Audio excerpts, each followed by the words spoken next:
Cilvēku ķermenim vispār ir fenomenāli daudz atmiņas. Reizēm mēs tikai domājam to, ko mēs tur atceramies, kas notika. Tas ir sīkums. Tu zini, kā izskatās tava vecmāmiņa? Nē, nezinu.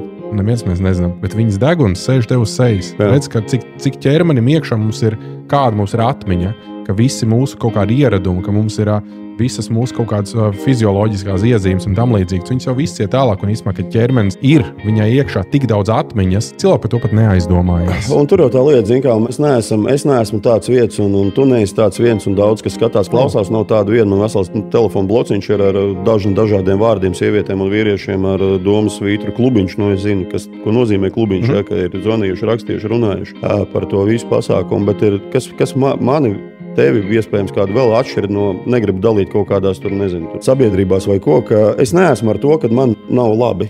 Un man gribās atrisināt to, ka man nav labi. Tāpēc es eju, protams, ka tas maksā naudu, tas maksā laiku, tas maksā speciāls, tas ir smags un grūts darbs, ja?